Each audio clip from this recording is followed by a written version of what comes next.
Hello. Well, I guess it's been, I guess about 4 or 5 days ago, 4 or 5, something like that, that I talked about President Trump and some of the plans that he had that, for when he's president. And a couple days before that, I talked about immigration and what I thought of that. And I believe in both of those instances,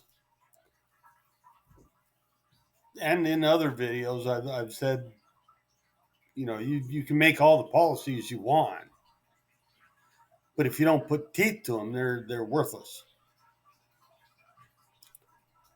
Well, the last couple of days, I believe we have seen a great deal of dentistry done because they've been putting teeth to the laws that we have. It's in the last few days they've started.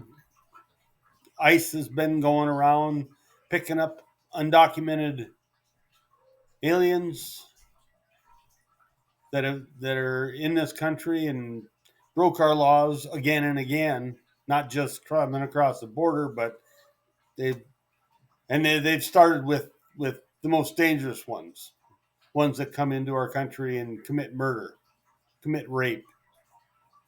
Um,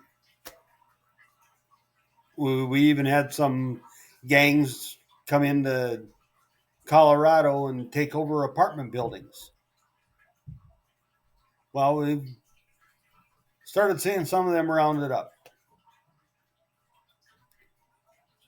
The latest estimate I've had, it's been about 7,300 illegals deported, put on a plane, sent back to their home of origin. Now, there have been some ruffled feathers overseas, like Venezuela. They refused to let the planes land. Well, then about a day later, they looked at the situation and said, "No, no, we'll take them." Mexico, we put tariffs on them, and because of the border and the fentanyl that's coming across the border, killing American citizens, and we put tariffs on them because of that. A 25% tariff.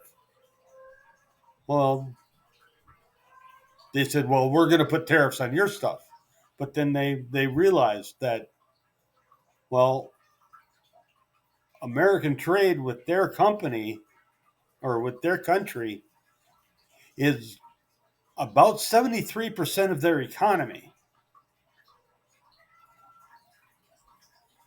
where the trade that comes into our country, our trade with, you know, their their exports to our country makes up maybe 1% of our economy.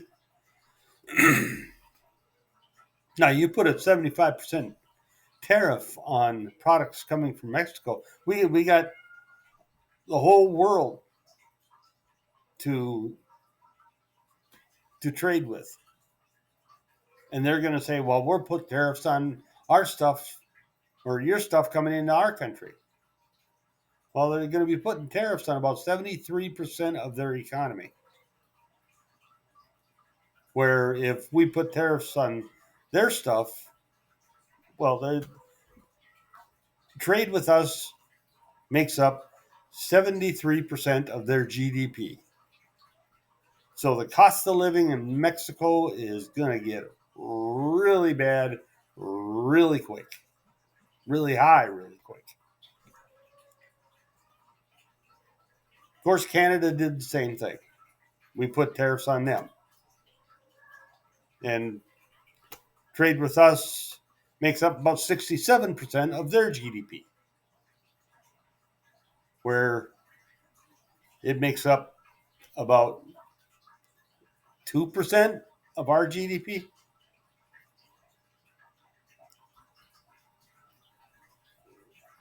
See, we've let things go for so long where we had this unfair trade balance with so many countries around the world, and we've always been handed the shaft. Um, China's another one. China has abused us something fierce, and our trade with them makes up 37% of their GDP, and it makes up about 10%, or total for all three countries. It makes up about 24% of our GDP.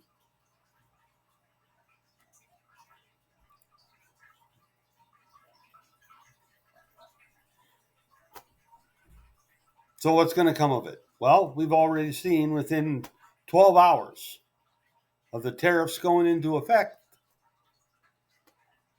Mexico suddenly found 10,000 border agents that they could put on the border to stop the flow of illegals coming in. They also found, and they can be used to stop the cartels from bringing their fentanyl into our country. I don't know if they had them in a box in a closet somewhere, you know, little box on the walls to break in case of tariffs.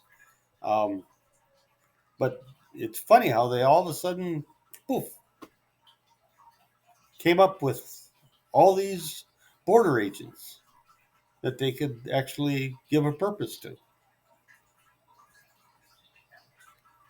And they knew they were in the wrong the whole time.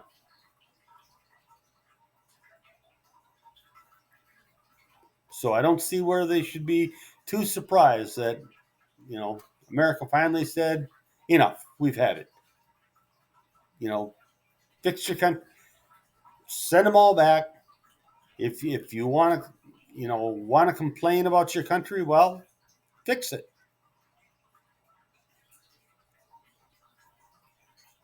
You're a citizen of that country. You voted in the government. Fix it. Don't come over here and try and make us change our laws and the way we do business so that we can make America just like Mexico. No, no. If you want to come over and be an American, and there's a process. Granted, it probably takes a long time. I think it's about like a 7 or 8 year wait. But then you got to ask yourself: is becoming an American citizen really worth the wait? And that's a personal decision. People like me, I was born here. I'm an American citizen by default. We've also started taking a look at the 14th Amendment. That's the one that they cite when you got illegals that come across the border and immediately have a child. You it was Even when I was a kid, you'd hear about pregnant women that came across the border so that they could have their baby in the United States because, according to the 14th Amendment, if they're born in the United States, they're an American citizen. So you can't take a child away from his parents or away from his mother.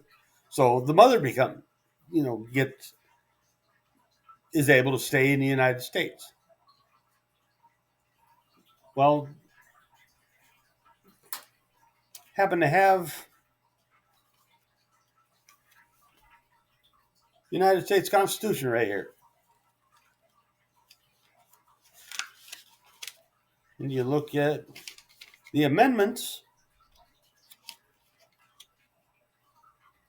All persons born or naturalized in the United States and subject to the jurisdiction thereof are citizens of the United States and of the state wherein they reside.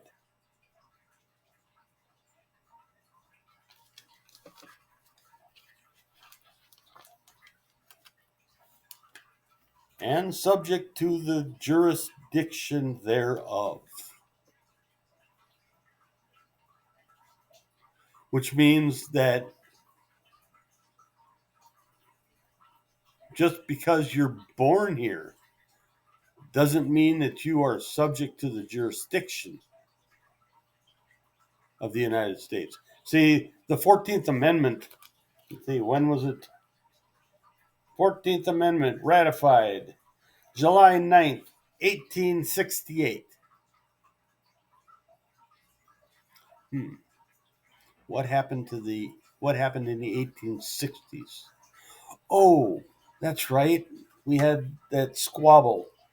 I think they call it the Civil War. And afterward, that ended in 1865. But in 1868, they were they had to write an amendment about citizenship. Why would that be? Probably because until 1865, or actually until 1868, we had a section of our population that was considered property instead of people. So we felt it was a good idea to put in our Constitution that if you were born in the United States and you have lived in the United States and are all your life, you're a citizen. So it was the 14th Amendment was basically giving citizenship to those who until that time had been had called America home but had not been considered citizens. So it was intended for former slaves. And it was also used in the 1920s so that Native Americans could be considered citizens because they'd been born in the United States and they'd lived here all their lives. But they hadn't been allowed citizenship because until the 1870s, 1880s, they were considered a separate nation.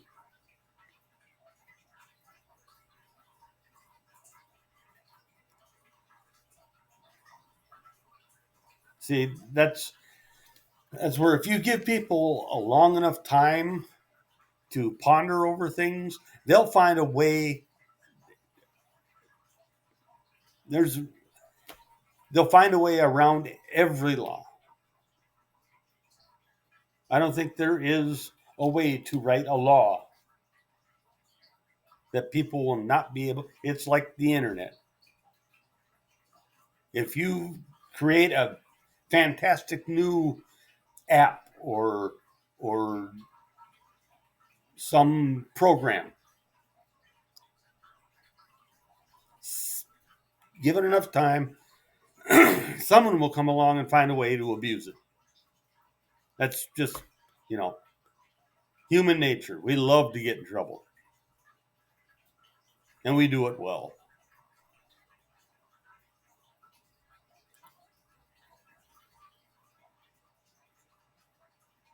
But back to what was I talking about? The anchor babies. Now I believe it's going to go to the Supreme Court. Are by having these babies in the United States, are those people who came into the country illegally? Now, does that baby keep them anchored to the United States? I believe no. You can put the whole family on a plane and send them back to their place of origin.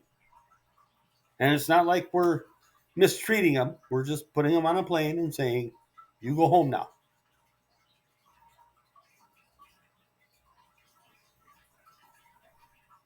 That's what I mean by, whether you love him or hate him. President Trump run on a certain platform. He had certain planks in his platform that those were his bread and butter. And now he's implementing them, and he's putting teeth to our laws. He's putting the hitch to the giddy up. He's going to town. He's doing what he believes is right, and it's what he run on, and it's what he was elected on.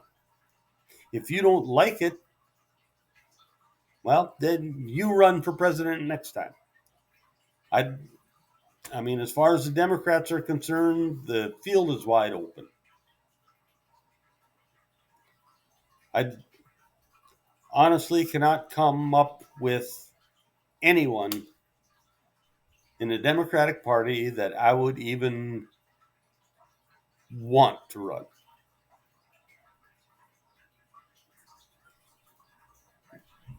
If Harris wants to run again, why I don't know, but she was basically an empty suit.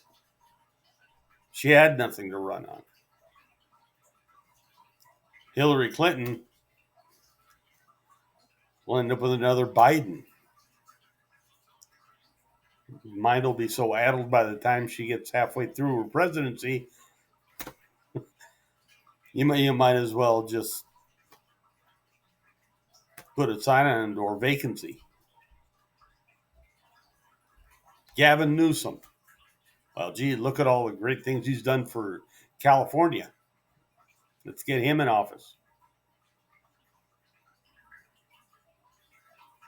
It's a stark difference between what I see on the right side of the aisle versus what I see on the left side of the aisle. Very, very graphic difference.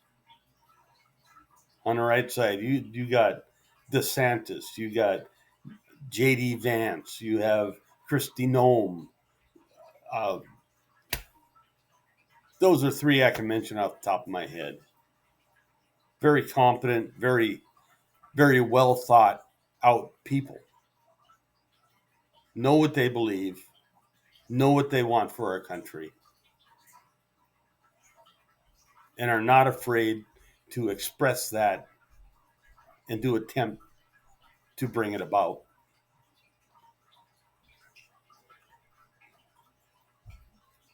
The Democrats right now have very little to run on because Americans are just tired of being taken advantage of, paying the lion's share of the bill. NATO, we pay 3 times what the other members of NATO pay. And I mean, right now, I don't think there's a country in the world that would want to try and invade us or attack us.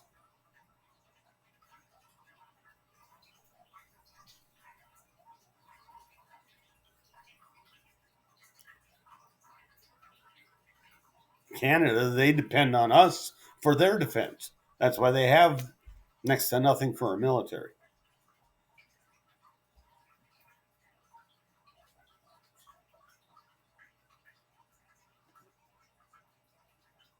But it's been interesting the last few days to watch what's going on.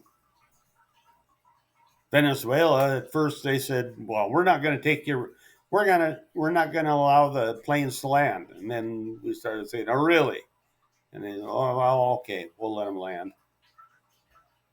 When we started talking tariffs, a lot of those Latin American countries, they depend on their trade with the United States because it makes up a good majority of their economy. or their GDP.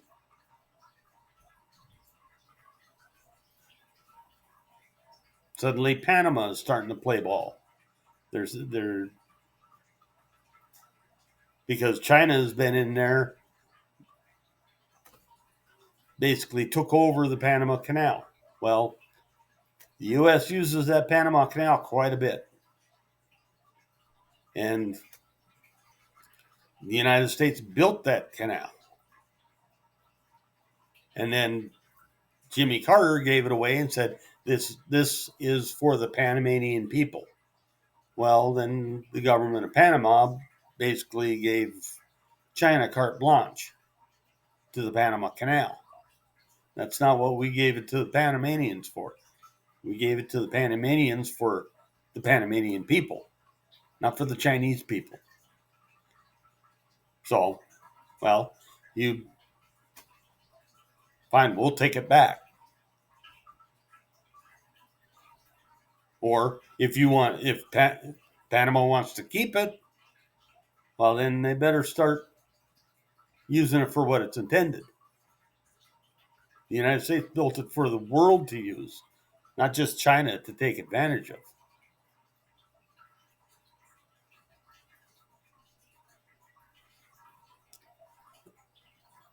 America is starting to wake up. We've you know we're not the silly country boy that we used to be. We're not the little kid that you can steal his lunch money from anymore. We've been there, done that. They're starting to see a whole different side to this American experiment, as they called it. That's what America was until the United States came around. A Republican form of government was unheard of. It was all, either had dictators, you had royalty, or you had anarchy. We were the first ones to try a Republican form of government, not a democracy, a Republican form of government with democratic undertones. But first and foremost, we are a republic. We are not a democracy. I wish the Democrats would get that through their head, but they don't seem to be able to read that far in the dictionary.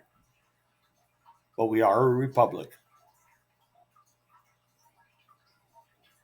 And we've been doing good for 250 years until the Democrats tried to turn us into a democracy. That's what Greece was, and they failed.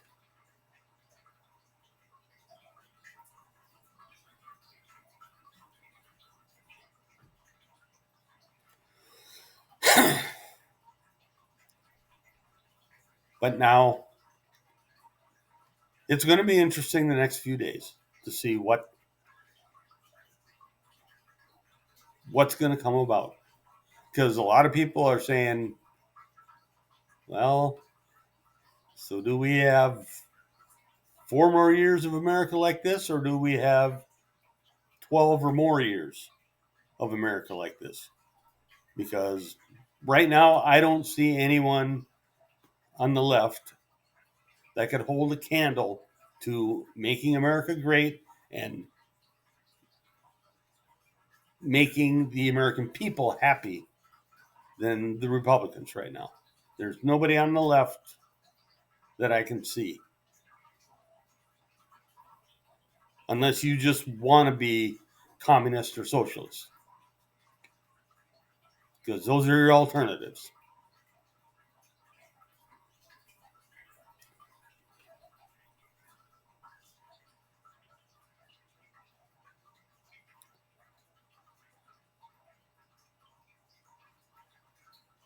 But that was what I've seen in the world today. Or at least part of what I've seen in the world today.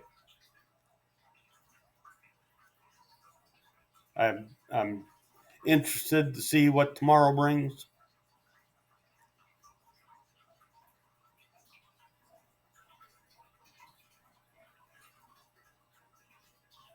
I'm almost excited to see what tomorrow brings.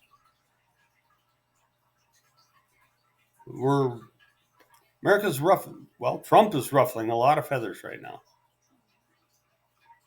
and I say good. We America has been taken advantage of for too many years now. It's time for us to start standing up for ourselves because nobody's going to stand up for us.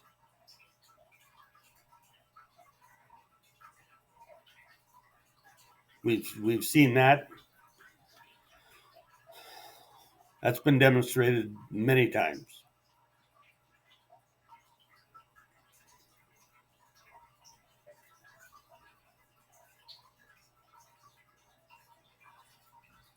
But I've got about 4.5 minutes left. So I guess I should start winding this down. Gave you a little bit of a lesson on Constitution. Should read it. It's a good read. A lot of good ideas in it.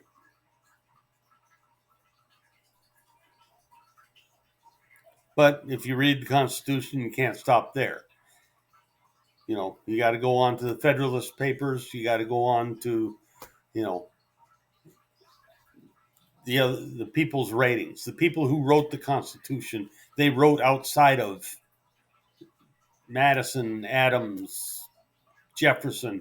They all wrote papers outside of what they wrote in the Constitution, and it kind of they make their case for what they wrote in the Constitution, and that's interesting also.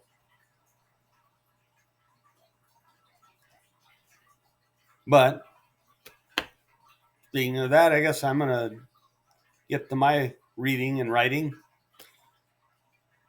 If you like what you hear here, if you like to see my bright, shiny face occasionally, like and subscribe. Um, I'm going to try and keep this up as much as possible. There may be a couple days in between videos. You know, I like doing it, but I'm old. So, but give me a comment. Let me know what you think. You agree with me? You think I'm eyeball deep in crap? It's all fair. Love to hear what you have to say.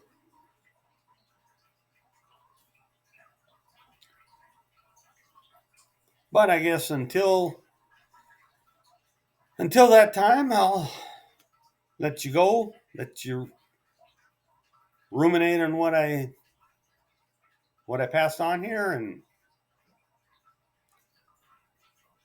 I guess I'll let you go. So, till next time, Semper Fi.